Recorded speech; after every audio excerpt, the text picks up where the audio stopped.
नमस्कार, मैं हूं विशाल शर्मा और आप देख रहे हैं मनी सेंट्रल। एक ऐसा शो है जहां हम गवर्नमेंट पॉलिसी से लेकर जियोपॉलिटिकल टेंशंस तक, देश विदेश की इकोनॉमीज की बात हो या कमोडिटी और क्रिप्टो की हलचल को समझना हो, शेयर बाजार की उतार चढ़ाव हो या म्यूचुअल फंड्स की चाल को समझना हो, बैंकों की बात हो या रेगुलेटर्स की, इन सभी से जुड़े मसलों को इस शो में डिकोड करने की कोशिश करते हैं। चर्चा को आसान बनाने के लिए, सभी प्रश्नों का जवाब देने के लिए हमारे साथ मौजूद हैं हमारे सहयोगी और वरिष्ठ आर्थिक पत्रकार प्रवीण शर्मा सर, आपका मनी सेंट्रल में बहुत स्वागत है। धन्यवाद विशाल। आज के मनी सेंट्रल में सबसे पहले बात करेंगे देश में आने वाले सबसे बड़े रिफॉर्म्स की। मोदी सरकार ने अमेरिका के टैरिफ का जवाब देने की तैयारी कर ली। इसके लिए सरकार जीएसटी में बड़ा बदलाव करने की तैयारी कर रही है। इसे जीएसटी 2.0 या नेक्स्ट जेन जीएसटी नाम दिया गया है। इसका ऐलान शुक्रवार को प्रधानमंत्री नरेंद्र मोदी ने स्वतंत्रता दिवस पर लाल किले से किया। उन्होंने इसे दिवाली गिफ्ट कहा। अब सितंबर से सरकार क्या बदलाव करना चाहती है, जानने की कोशिश करेंगे। इसके अलावा आज चर्चा करेंगे ऑटो सेक्टर की। आरबीआई यानी देश का केंद्रीय बैंक ऑटो लोन पर रिस्क वेटेज को कम करने की प्लानिंग कर रहा है। क्या होता है रिस्क वेटेज? ऑटो सेक्टर की करंट सिचुएशन क्या है? अगर आरबीआई ये कदम उठाती है या बदलाव करती है तो ये बदलाव कब से लागू होगा, जानने और समझने की कोशिश करेंगे। अंतिम में चर्चा करेंगे एफआईआईज की सेलिंग की। विदेशी निवेशक भारतीय शेयर बाजार में जमकर बिकवाली कर रहे हैं। 2025 में अब तक की बिकवाली ने सारे पुराने रिकॉर्ड तोड़ दिए। आखिर क्यों टूट रहा है विदेशी निवेशकों का भरोसा, और क्या अब हालात और बिगड़ेंगे? एकदम आसान भाषा में इसको भी डिकोड करने की कोशिश करेंगे। तो चलिए बिना देर किए फटाफट करते हैं मनी सेंट्रल की शुरुआत। दिवाली या उसके बाद आपको जीएसटी में बड़े रिफॉर्म्स देखने को मिल सकते हैं। पीएम मोदी ने इसका ऐलान पहले ही कर दिया है। उन्होंने लाल किले से कहा था कि आने वाले समय में जीएसटी में बड़े बदलाव किए जाएंगे, जिसके बाद जरूरत के सामान सस्ते हो जाएंगे। अभी जीएसटी में 4 टैक्स स्लैब हैं, यानी 5%, 12%, 18% और 28%। सुधार के बाद 2 टैक्स स्लैब हैं, यानी जो 5% और 18% ही रहेंगे। इससे 12% जीएसटी के दायरे में आने वाले जैसे मक्खन, फ्रूट जूस, ड्राई फ्रूट्स जैसी 99% वस्तुएं जो है प्रोडक्ट्स 5% के दायरे में आ जाएंगी। सीधे तौर पर कहें तो ये प्रोडक्ट्स 7% तक सस्ती हो जाएगी। ऐसे ही 28% टैक्स के दायरे में आने वाली cement, AC, TV, fridge, washing machine जैसी 90% प्रोडक्ट्स 18% के स्लैब में आ जाएंगी, यानी 10% तक सस्ती हो जाएंगी। प्रवीण सर, आप कैसे देख रहे हैं इस खबर को? सबसे पहले आपका जो फर्स्ट रिएक्शन है वो हम जानना चाहेंगे। इसके बाद अन्य पहलुओं पर हम लोग फोकस करेंगे। Over to you. बिल्कुल, देखिए ये जो कदम है सरकार का, इसमें 2 बड़ी बातें हैं। पहला, this was much needed step जो पहले उठा लिया जाना चाहिए था। Number 2, this is like a watershed moment for Indian economy. ये इतना बड़ा सुधार है जिसको 1991 के सुधार के साथ कंपेयर किया जा रहा है। तीसरी बड़ी चीज़, इस रिफॉर्म के साथ नरेंद्र मोदी प्रधानमंत्री जो इससे पिछले थे आपके डॉक्टर मनमोहन सिंह, उनकी जो रिफॉर्मिस्ट की जो एक इमेज थी, मुझे लगता है उससे बड़ी इमेज अब प्रधानमंत्री मोदी की या वित्त मंत्री निर्मला सीतारमण की, अगर हम ऐसे कंबाइंड उसको देखें तो जो 91 में जो पीवी नरसिम्हा राव प्रधानमंत्री थे और वित्त मंत्री थे आपके मनमोहन सिंह, तो वो जो जोड़ी ने जितना बड़ा रिफॉर्म किया था, उससे कहीं बड़ा रिफॉर्म अब प्रधानमंत्री मोदी और वित्त मंत्री निर्मला सीतारमण की अगुवाई में इस देश में होने जा रहा है। जी, बहुत जरूरी रिफॉर्म था। इसको बहुत पहले कर लिया जाना चाहिए था, जब सरकार जीएसटी को लेके आई थी 2017 के आसपास। ऐसे भी आरोप लगे थे सर कि कहा जा रहा था कि गब्बर सिंह टैक्स है, लोगों को बहुत दिक्कतें हो रही हैं, समझ में नहीं आ रहा है। 0%, 5%, 18%, 12%, तमाम तरह की ऐसे रेट्स थी। बिल्कुल, देखिए ये 2 जो चीज़ें थी, एक पर्सनल इनकम टैक्स और दूसरा जीएसटी, दोनों को लेके लोगों में एक बड़ी चिंता, बड़ी गुस्सा, बड़ी नाराजगी पिछले कुछ वर्षों में इकट्ठा होता हुआ आया। सरकार ने बहुत टाइम तक इसको अनसुना किया कि नहीं, लोगों के पास ऑप्शन क्या है। बार बार सरकार चुन के आई रही, कभी 300 सीटें, कभी इस बार फिर आए तो 240 सीटों को लेके आए। लेकिन इस जो 240 सीटें आई बीजेपी और कोएलिशन को, उसने एक फिर झटका दिया, सरकार को सोचने के लिए मजबूर किया कि नहीं, अब लोग जो है नाराज हैं। इसके साथ क्लब हो गया ट्रंप का टैरिफ, और इसने जो एक कॉम्बिनेशन क्रिएट किया, उसके बाद सरकार के पास दरअसल ऑप्शन ज़्यादा थे भी नहीं जी, और इसीलिए सरकार ने वो फैसला किया जिसकी बहुत ज़रूरत थी। और देखिए आप, पिछले साल दिसंबर में जब जीएसटी काउंसिल की बैठक हुई थी, तब उसमें एक 5% पे 18% से लेके हेल्थ इंश्योरेंस को 5% पे लाने का जो जिसका बहुत इंतजार किया जा रहा था, बड़ी खबरें उसकी आई, उस काम तक को नहीं किया गया था। पूरा का पूरा मामला कैरमलाइज्ड पॉपकॉर्न या नमकीन पॉपकॉर्न पे सीमित हो गया था। लेकिन एक झटके में अब सरकार कह रही है कि हम पूरा का पूरा ओवरहॉल कर देंगे सिस्टम को। आपका 12% वाला स्लैब गया, आपका 28% वाला स्लैब गया। ये इतना बड़ा रिफॉर्म है जिसके लिए पहले सरकार कहती थी कि साहब जो इंश्योरेंस को 5% के दायरे में या 0% के दायरे में लाने में अड़चन बड़ी ये है क्योंकि सारे के सारे राज्यों के वित्त मंत्रियों की हमको सहमति चाहिए, जीएसटी काउंसिल में पास हो, जब सब तैयार होंगे तब होगा।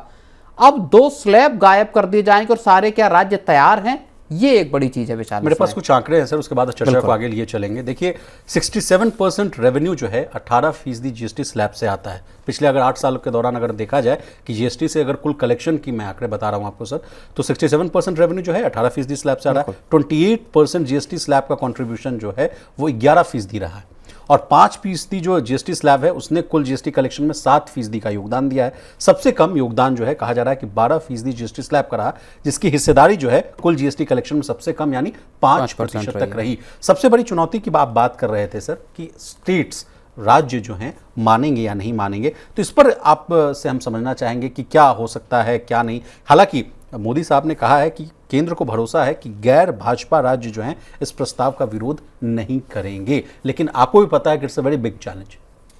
नहीं देखिए, एक राज्यों की समस्या ये है और राज्य इसको इस तरह से मान के चलेंगे। बीजेपी शासित राज्य तो चलिए ठीक है, उनको तो सरकार तैयार कर लेगी कि नहीं ये जरूरी है, आपको करना पड़ेगा।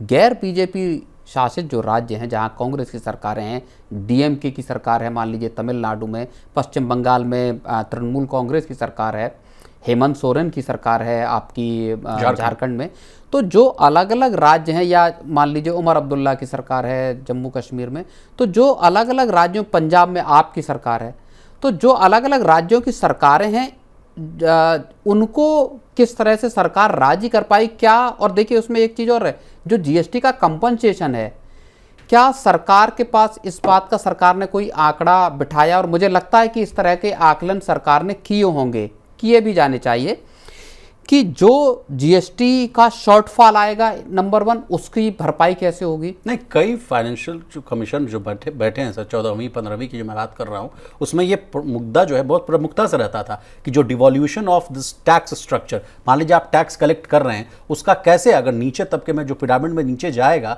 वो कैसे जाएगा, उसको लेकर बहुत रार होती थी। तो उसको लेकर कई बार जो है कमेटी ये सजेस्ट करती हुई भी नजर आती थी कि नहीं देखिए महाराज, इतना पैसा आ रहा है, इसको हम इस तरीके से आपको देंगे, इतना पैसा केंद्र के मद में होगा। बिल्कुल, टैक्स डिवोल्यूशन का भी मसला है उसमें। मसला उसमें इस बात का भी है कि शॉर्टफॉल होगा, उसकी भरपाई कैसे करी जाएगी, राज्यों को कंपनसेट कैसे किया जाएगा, जो राज्यों के जो जीएसटी कलेक्शन है, क्योंकि राज्यों का बहुत बड़ा जो कारोबार है, जो राज्य सरकारें चल रही हैं, एक तो राज्यों पे भी कर्ज है, उसमें जीएसटी का एक बड़ा हिस्सा है। वहां सरकार ने क्या कोई गणित इस तरह का बिठाया कि उनको किस तरह से हम कंपनसेट करेंगे राज्यों को। जैसा प्रधानमंत्री मोदी ने कहा कि दिवाली तक गिफ्ट देने की तैयारी है, इतनी तेजी से क्या राज्य तैयार होंगे, क्या इतनी तेजी से सहमति बन पाएगी, क्या इसके लिए कानून लाए जाने की जरूरत पड़ेगी, क्योंकि पूरा जीएसटी एक्ट है जो है, क्या उसमें बदलाव किया जाएगा, क्या उसको संसद में लेके आके तब उसको पास करना होगा। ये कुछ ऐसी चीजें हैं जहां पे सरकार को बहुत तेज कदम उठाने, तभी आम आदमी की जो परेशानी थी कि साहब राहत मिले जीएसटी पे, वो राहत मिल पाएगी। और लेकिन एक और कमेंट मेरा ये है कि ये बहुत जरूरी चीज है जिसमें कि 28% से ज्यादातर सामानों को 18% पे लाना है, 12% के सामानों को लेके जाएंगे आप 5% पे, और एक जो टैक्स ब्रैकेट नया क्रिएट होगा 40% का सिंटैक्स टाइप से, जिसमें कि सारे लग्जरी गुड्स, सिगरेट, इस तरह की चीजें उसमें लेकर जाई जाएंगी। चलिए सर, अब द बिगर पिक्चर की बात कर लेते हैं सर। कुछ और रिफॉर्म्स की आप बात कर रहे थे, न्यूज़रूम में भी उस चीज की चर्चा हो रही थी। कहा जा रहा है सर कि 2047 में एक समान टैक्स स्लैब करने की बात कही जा रही है। उसके अलावा ये भी कहा जा रहा है सर कि जो इंश्योरेंस का जो प्रीमियम है उसको सभी तरह के जो इंश्योरेंस के जो प्रीमियम है उसको घटाने की कोशिश की जा रही है। जैसे हेल्थ इंश्योरेंस वाले जो आप बात कर रहे थे कि 18% है, उसको कहा जा रहा है या तो 5% किया जाएगा या 0% के आसपास किया जाएगा। आयकर रिटर्न जितना कहा जा रहा है कि आसान कर दिया जाएगा, जीएसटी रिफंड को, और टेक्सटाइल इंडस्ट्री को कहा जा रहा है कि उसको भी बड़ी राहत देने की बात कही जा रही है। सरकार जो है इन्वर्टेड ड्यूटी सुधार करेगी। इसके अलावा अगर मैं चौथे और रिफॉर्म्स की बात करूं सर, तो कंपनसेशन सेस जो है उसको भी खत्म करने की बात कही जा रही है। और इसका सबसे ज़्यादा असर मुझे लगता है कि कंपनसेशन सेस अगर हटेगा सर, तो सबसे ज़्यादा फायदा जो है ऑटोमोबाइल इंडस्ट्री को होगा, क्योंकि वहाँ पर सबसे ज़्यादा मुझे लगता है कंपनसेशन सेस लग रहा है। ओवर टू यू सर, बड़े रिफॉर्म्स की तस्वीर पेश करेगा इंडिया? देखिए, ये रिफॉर्म की अब जो सरकार को समझ में आया है कि, और इसको लेके बार बार जितना, जब से देखिए ट्रंप का टैरिफ का शुरू हुआ, पहले 25% का टैरिफ लगाया गया, उसके बाद रशियन ऑयल के परचेज का हवाला देके फिर 25% करके 50% टैरिफ कर दिया गया।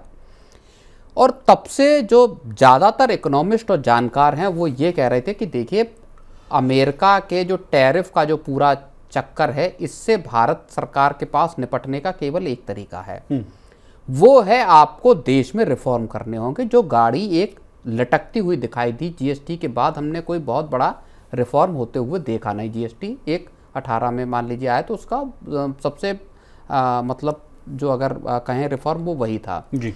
अब लेकिन सरकार को समझ में आया, और वही प्रधानमंत्री मोदी ने भी कहा कि एक टास्क फोर्स गठित होगा। इस टास्क फोर्स की अगुवाई में शॉर्ट टर्म और लॉन्ग टर्म दोनों तरह के रिफॉर्म्स की पूरी रूपरेखा, पूरा खाका तैयार किया जाएगा। यानी गाड़ी अब केवल जीएसटी के रिफॉर्म पर रुकने वाली है नहीं। तो आगे क्या पर्सनल इनकम टैक्स में भी कई बड़े बदलाव होते हुए देख सकते हैं हम सर? हो सकता है कि अगले बजट में हम फिर से पर्सनल इनकम टैक्स में कुछ बड़ा चेंज होते हुए देखें। हो सकता है कि कुछ सरकार और बड़ी राहत देने की तैयारी करे, क्योंकि अल्टीमेटली जो पैसा जनता की जेब में आ रहा, वही पैसा रोटेट होकर सिस्टम में जा रहा है, और इकोनॉमी से वही पैसा फिर सरकार के पास आपको वापस आएगा। यही बात बजट में फाइनेंस सेक्रेटरी कहते हुए भी नजर आए थे सर। बिल्कुल।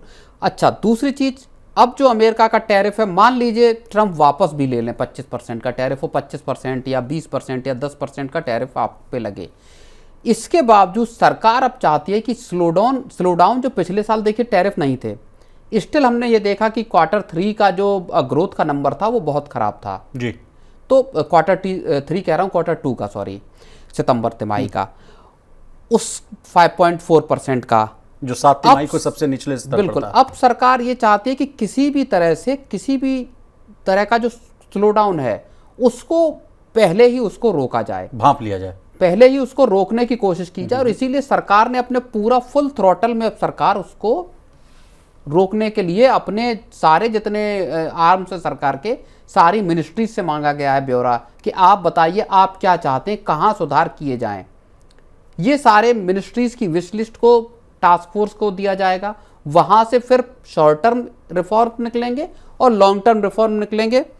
उसमें आपका चाहे मैन्युफैक्चरिंग सेक्टर हो, मैन्युफैक्चरिंग सेक्टर के लिए पीएलआई का चाहे मामला हो वो लेके आनी हो, या दूसरे ईज ऑफ डूइंग बिजनेस के रिफॉर्म हो, इस तरह का पूरा रिफॉर्म का एक बड़ा सरकार जो है वो खाका लेकर आने वाली है। और ये रिफॉर्म मैं आपको बता रहा हूं, जैसा पहले मैंने कहा, 91 के रिफॉर्म से भी बड़े रिफॉर्म साबित हो सकते हैं देश के लिए। कई बार सर मनी सेंट्रल में हम लोगों ने इस बात को डिस्कस भी किया है कि कई चाहे ग्लोबल ब्रोकरेज हाउस हों या तमाम बड़े कमेंटेटर्स हों, वो कहते हुए नजर भी आ रहे थे कि अब भारत में बिजनेस करने में ना उतनी सुविधा नहीं मिल पा रही है, थोड़ी सी चैलेंजेस है। और फिर पर्सनल जो है प्राइवेट इन्वेस्टमेंट की बात कर रहा हूँ, उसमें भी स्लो डाउन देखने को मिल रहा था। कहा जा रहा था कि लोग जो है बड़े जो HNIs कहिए या तमाम एंटरप्रेन्योर्स कहिए, बिजनेसमैन कहिए, वो अपना पैसा लगा भी नहीं रहे, क्योंकि उसमें और भी फैक्टर्स थे, जो पॉलिटिकल टेंशंस भी था। लेकिन ये भी एक मसला था कि ईज ऑफ डूइंग बिजनेस वाला मामला हो या तमाम तरह की जो लाल फीताशाही उसको कहिए या नौकरशाही कहिए, तमाम तरह के जो चैलेंजेस थे वो भी देखने को मिल रहे थे। तो उसको दुरुस्त करने की कोशिश सरकार कर रही है कि नहीं? बिल्कुल, आप ऐड करना चाहेंगे? नहीं, बिल्कुल, मैं इसको यही बात कहना चाहूँगा कि ये जो पूरा का पूरा चर्निंग है, उसमें दरअसल जो आप बात कह रहे हो कि नया बिजनेस शुरू करने में या बिजनेस चलाने में अभी भी भारत में बहुत सारी मुश्किलें हैं। और सरकार को जितनी पूरी सरकारी मशीनरी है, दरअसल केंद्र से लेकर राज्यों तक, उसको पूरे ओवरहॉलिंग, उसकी पूरी चर्निंग की ज़रूरत है। उसको किए बगैर रिफॉर्म्स का असली असर, और बार बार जो स्टार्टअप ओनर्स हैं, भाई एक बड़ी बात ये आती कि चीन के साथ आप मुकाबला कैसे करेंगे। चीन में किसी स्टार्टअप के लगने के और उसके ऑपरेशनल होने की ड्यूरेशन और भारत में किसी स्टार्टअप के शुरू होने और उसके एग्जीक्यूट होने या उसके ऑपरेशनल होने के जो दोनों की जो बीच में जो टाइम है उसमें गैप है। नहीं, इसको लेकर पीयूष गोयल साहब की जो कमेंट आई थी सर, उसको लेकर तमाम तरह के जो विवाद जो है खड़े होते हुए नजर आए थे। स्टार्टअप इकॉनमी जो है, स्टार्टअप के जितने भी जो फाउंडर्स हैं वो लड़ गए थे कि क्या पीयूष गोयल साहब आप क्या बात कर रहे हैं। पीयूष गोयल साहब ने बड़ा अच्छे तरह से डिफरेंशिएट किया था। उसमें दोनों तरफ खामी है। उसमें खामी ये भी है कि आप हाईटेक स्टार्टअप आ नहीं रहे, वही फूड डिलीवरी, वही ई कॉमर्स। दूसरी तरफ सरकार की खामी यह है कि सरकार उस तरह का अभी भी इकोसिस्टम क्रिएट नहीं कर पाई जहां हैजल फ्री कोई भी शख्स जाए और जाकर अपना स्टार्टअप खोल ले, जहां हैजल फ्री उसको लोन मिल जाए। तो ये जो रिफॉर्म केवल कागजों पर न रहे, रिफॉर्म जमीनी हकीकत बने।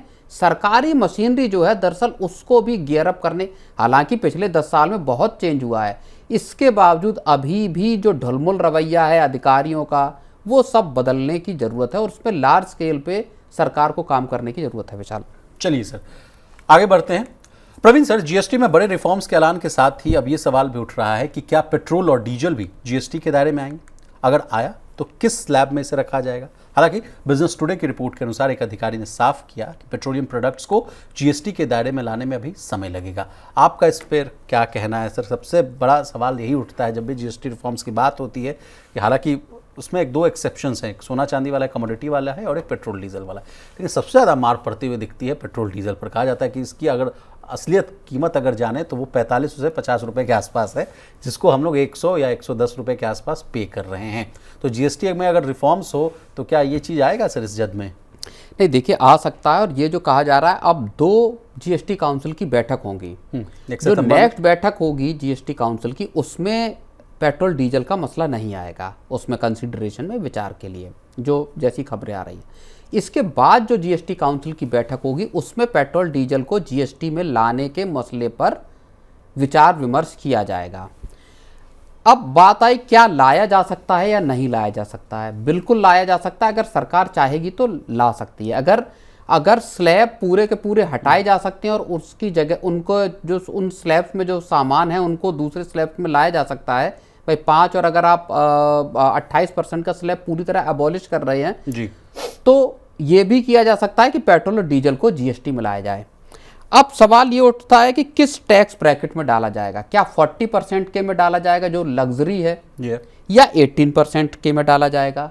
इससे कम सरकार तो लेके जाएगी नहीं, उसको 5% वाले में तो लेके जाना बिल्कुल मुश्किल है सरकार के लिए। दूसरा सवाल ये पैदा होता है कि अगर 40% में भी लाती है तो अभी सरकार जो जीएसटी जो एक्साइज और जो दूसरे ले रही है central tax, central excise, cess, corporate tax, तमाम, बिल्कुल, ये हिस्सा तकरीबन 100% बैठ जाता है इसका। यानी 40-45% का रुपए का जो आपका फ्यूल का कॉस्ट है उतना ही पैसा उस पर जुड़ जाता, बल्कि उससे ज़्यादा, और तब जाके उसमें डीलर कमीशन बाकी चीज़ें कर लीजिए, वो तब जाके 100 रुपये का होता है। स्टेट का उसमें सर शेयर रहता है, केंद्र का रहता है, डीलर कमीशन होता है, राज्यों को अपनी ताकत है उस पर टैक्स लगाने की। तो क्या सरकार को कितना बड़ा लॉस होगा खजाने को? फिर वही बात आ जाती, खजाने को लॉस इतना बड़ा क्या सरकार सह पाने की स्थिति में है? खजाने की आपने बात कह दी सर, डेटा है मेरे पास। फाइनेंशियल ईयर 2023-24 में पेट्रोल और डीजल से केवल एक्साइज ड्यूटी के रूप में अगर हम देखें तो केंद्र सरकार को लगभग 2.73 लाख करोड़ की आमदनी हुई है। हालांकि अगर पूरे पेट्रोलियम क्षेत्र की बात की जाए, जिसमें मैंने आपको कहा कि सेंट्रल टैक्स हो गया सर, सेंट्रल एक्साइज हो गया, सेस हो गया, कॉर्पोरेट टैक्स इत्यादि, अगर इसको जोड़ दीजिए तो केंद्रीय खजाने में लगभग 3.5 लाख करोड़ आया है। तो ये देखना होगा सर कि अगर इसमें किसी तरह का अगर चेंजेस किया जाए तो इस वजह से जो इम्पैक्ट आएगा वो क्या केंद्र भी सहन कर पाएगा? और चलिए अब बात करें, मान लीजिए 3.5 लाख करोड़ का सरकार को रेवेन्यू मिल रहा है पेट्रोल डीजल से सालाना, इसका आधा अगर फॉरगो करना पड़ता है या चला जाता है जीएसटी में लाने से, तो अब बचा लगभग 1.5 लाख या 2.25 लाख करोड़ रुपए। 2.25 लाख करोड़ रुपए सरकार कहां से लेके आएगी? हाफ जो 2.25 लाख करोड़ रुपए जो फॉरगो हो रहा है, वो पैसा सरकार के पास आएगा कहाँ से? सरकार इसका इंतजाम पहले करेगी। सर माफ दीजिएगा, मैं आपको रोक रहा हूँ। सरचार्ज और सेस वाली भी कहानी हम लोगों ने की थी, इसी मनी 9 में हम लोगों ने किया था, और कहा गया कि सरचार्ज और सेस से सरकार ने 4.9 लाख करोड़ यानी 5 लाख करोड़ की जो है कमाई की है, और वो सरकार के पास पड़े हुए हैं, अनस्पेंट हैं वो, मतलब स्पेंड ही नहीं किया क्या पैसा, लेकिन वो सरकार के खजाने में तो है, मान लीजिए बफर के तौर पे है, कभी सरकार उसको किसी पर्पज में इस्तेमाल कर ले। मेरा सवाल ये है कि अगर 2 लाख करोड़ का लॉस होता है सरकारी खजाने को पेट्रोल डीजल को जीएसटी में लाने पे, तो इसकी भरपाई होगी कहाँ से? एक तरीका तो ये है, देखिए, और जो सरकार को भी पता, जनता को भी धीरे धीरे पता चल रहा है, वो जो E20 एथेनॉल जो मिक्स कर रहे हो, वहाँ आपका सरकार भले कह रही है कि 71 रुपये 72 रुपये पे हम एथेनॉल खरीद रहे हैं और 54 रुपये का पेट्रोल पड़ रहा है, तो फिर फ़ायदा क्या हुआ आपको? अगर ग्रीन मान लीजिए हो रही, लोगों को असल में उससे फ़ायदा हो रहा है या नहीं हो रहा, ये एक बड़ा मसला है। तो एथेनॉल वाली फिर सरकार उसमें जो कमाई मान लीजिए ऐड करके देखे, उस तरह से उसको मैनेज करे। दूसरा तरीका ये है कि क्या आपका टैक्स नेट जो है दायरा, वो जब एक बार कंजम्पशन का बूस्ट आएगा इकोनॉमी में, इनकम लोगों की बढ़ेगी, तो उसमें टैक्स का नेट जो है वो भी बढ़ेगा, और उस तरह से उसकी भरपाई करने की कोशिश की जाए सरकार से। तो पेट्रोल डीजल अगर जीएसटी में आए, अगर कीमतें कम हुई, क्योंकि 60 65 70 डॉलर के आसपास तेल का क्रूड का दाम चल रहा है, उसका फायदा आम कंज्यूमर को, सरकार को देना चाहिए, लेकिन उसमें खजाने की भरपाई कैसे होगी, ये केवल एक बड़ा मसला है। एक लास्ट सवाल मैं पूछना चाहूँगा सर आपसे, जीएसटी रिफॉर्म्स क्यों कहा जा रहा है सर कि देश की अर्थव्यवस्था के लिए सबसे बड़ा पॉजिटिव फैक्टर होगा? डेलॉयट इंडिया की एक रिपोर्ट है, वो कह रहे हैं कि इससे जीडीपी में 0.6% से लेकर 0.7% तक की बढ़ोतरी हो सकती है। ये सवाल मैंने इसलिए पूछा सर कि ये हम ऐसे दौर में खड़े हैं जहां कहा जा रहा था कि ट्रंप टैरिफ के वजह से इकॉनमी पर और जियोपॉलिटिकल टेंशन, तमाम फैक्टर्स की वजह से इकॉनमी में थोड़ी सी गिरावट आएगी, 0.5% से लेकर 0.7% के आसपास डेंट पड़ सकता है। कई ग्लोबल हाउसेस की रिपोर्ट भी थी, लेकिन ये कदम जो उठाया गया मोदी साहब के द्वारा, उसके बाद ये रिपोर्ट आना, ये कितना पॉजिटिव मान रहे हैं? नहीं, तो एक तरह से पूरा जो जीडीपी में जो कमी आ रही थी, उसकी भरपाई अब अकेला जीएसटी का एक स्टेप कर देगा, एक रिफॉर्म जो, हाँ, एक रिफॉर्म 0.3% से लेकर 0.7%, 0.5% तक के जीडीपी में गिरावट की बात कही जा रही थी, जीडीपी ग्रोथ में गिरावट की बात कही जा रही थी, और अगर 0.7% या 0.9% या 1% का अगर पुश जीडीपी को मिलता है केवल और केवल जीएसटी के, भाई ये माना जा रहा है कि 2.5 लाख करोड़ रुपए का कंजम्पशन बूस्ट मिलने वाला है इकोनॉमी को। 2.5 लाख करोड़ से आप समझिए कि पूरी इकोनॉमी को एक नया थ्रस्ट मिल सकता है इस पूरे रिफॉर्म से। इसीलिए मैं कह रहा हूँ कि ये जो है 91 के बाद के सबसे बड़े रिफॉर्म में गिना जाएगा। चलिए सर, आगे बढ़ते हैं और बात करते हैं ऑटो सेक्टर की। देखिए, ऑटो सेक्टर इस समय अपने सबसे बुरे दौर से गुजर रहा है। कंपनियों के पास 55 दिनों का जो है स्टॉक जो है पाइल्ड अप है, यानी इन्वेंट्री बची हुई है। गाड़ियां छोटी हो या बड़ी बिक नहीं रही। इसी समस्या को दूर करने के लिए आरबीआई ने बड़ी प्लानिंग की। ऑटो लोन को सस्ता और अधिक सुलभ बनाने के लिए आरबीआई ने रिस्क वेटेज को कम करने की योजना बनाई। प्रवीण सर, फाडा ने भी आरबीआई से अनुरोध किया था कि वो रिस्क वेटेज में कटौती करे और ऑटो लोन पर रेपो रेट में जो कटौती का फायदा है वो जल्दी और सभी बैंकों द्वारा समान रूप से पास ऑन किया जाए। विशेष रूप से इन्होंने खिंचाई की थी प्राइवेट सेक्टर बैंकों की। उन्होंने कहा था कि प्राइवेट सेक्टर के जो बैंक है वो धीमी ट्रांसमिशन करते हैं, जिस वजह से जो फ़ायदा है वो हमें नहीं हो पाता और पूरी इंडस्ट्री को उसका फ़ायदा नहीं हो पाता है। आपसे समझना चाहेंगे सर कि ये फाडा की रिपोर्ट को भी समझाइए और उसके बाद ये रिस्क वेटेज वाला मामला है क्या? नहीं, देखिए, इसके दो पहलू हैं। एक तो जो ऑटो डीलर्स हैं जो खुद को एमएसएमई के तौर पर रजिस्टर कराते हैं, एक तो फ़ायदा उनको होगा, और एक तरह से मैं कहूँगा कि आप ये समझ लीजिए कि ऑटो सेक्टर को सबसे मुश्किल दौर से निकालने की अब जिम्मेदारी एक तरह से रिजर्व बैंक ने उठा ली है। उस तरह की कोशिशें रिजर्व बैंक या विचार उसमें कर रहा है जी। तो एक तो ऑटो डीलर्स की समस्या है, जिनको कर्ज लेना पड़ता है अपनी इन्वेंट्री क्रिएट करने के लिए, और जब इन्वेंट्री बिकती नहीं है तो उनको ब्याज उस पर देना पड़ता है। एमएसएमईज के तौर पर ऑटो सेक्टर के एमएसएमईज जो हैं, जो डीलर्स हैं, उनको जो फाडा कह रहा है और जो बाकी रिपोर्ट्स आती हैं, उनको बैंक कर्जा देने में आनाकानी करते हैं। एक तो जो रिस्क वेटेज कम होगा तो इसका फ़ायदा होगा, और फाडा ने सरकार जो आरबीआई से मांग की कि साहब इनको एमएसएमई के तौर पर मान के इनको आसानी से कर्ज मुहैया कराया जाए। एक तो ये फ़ायदा। दूसरा और ज़्यादा बड़ा फ़ायदा होगा कंज्यूमर्स को, जिनके लिए बैंकों के पास देने के लिए एक तो ज़्यादा फंडिंग पूल होगा और दूसरा बैंकों के पास मौका होगा कि अब वो रिस्क वेटेज कम होने के बाद ज़्यादा कर्ज बांट सकें और कम ब्याज पे कर्ज बांट सकें। तो ये एक जो है वो बड़ा फायदा बैंकों को और बैंकों के जरिए आपके आम कंज्यूमर्स को होने वाला, जिन्हें कम कर्ज पर कम ब्याज पे आपको ऑटो लोन मिलने की गुंजाइश होगी। और इस तरह से जो पूरा का पूरा अगर ये जल्द मान लीजिए पास ऑन होता है तो इसका बहुत बड़ा फायदा फेस्टिवल के दौरान पूरे की पूरी ऑटो इंडस्ट्री को हो सकता है। उसमें सरकार का जीएसटी का आप समझिए रिफॉर्म अगर जोड़ दीजिए तो ऑटो सेक्टर के अब अच्छे दिन क्या आने वाले हैं, इसकी एक उम्मीद जगती हुई दिखाई दे रही है। जी सर, ये रिस्क वेटेज वाला मामला को और मैं आसान भाषा में आपसे समझना चाहूँगा। देखिए, अभी कहा जा रहा है कि अभी बैंकों को हर 100 रुपये के ऑटो लोन पर 100 रुपये की जो पूंजी है उसको सुरक्षित रखनी पड़ती है। अगर जो रिस्क वेटेज वाला मामला है अगर वो घटकर 75 हो जाएगा या 50 कर दिया जाएगा तो कहा जा रहा है कि बैंक को उतनी ही पूंजी रोकनी नहीं पड़ेगी। इसका मतलब है कि बैंक को कर्ज देने की जो क्षमता है वो उसमें बढ़ोतरी होने की संभावना है। सर, इसी बात को आप अभी न्यूज़ रूम में मुझे समझा भी रहे थे कि विशाल, होम लोन से अगर मैं कंपैरिजन करूं तो वो वाला मामला नहीं बैठता है। उस मामले को मैं समझना चाहूंगा कि होम लोन वर्सेस ये कार लोन वाला। देखिए, होम लोन्स के लिए जो रिस्क वेटेज है वो 35% से 50% का होता है। यानी हर 100 रुपए के होम लोन को जो अब आप बांट रहे हैं उसके लिए आपको 35 रुपए अलग रखने या 50 रुपए अलग रखने हैं।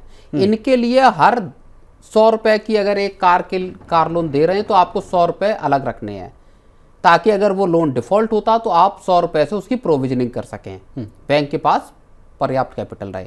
अब अगर मान लीजिए इसको 75% ले आता है बैंक या आरबीआई कर देता है या 50% मान लीजिए कर देता है, तो हर 100 रुपए के लोन पे बैंक के पास 25 रुपए या 50 रुपए बच रहे हैं, जिसको वो कर्ज के तौर पे बांट सकता है। इससे बैंकों के मार्जिन बढ़ेंगे, इससे बैंक कम ब्याज दर पे कर्ज देने को सफल हो सकते हैं।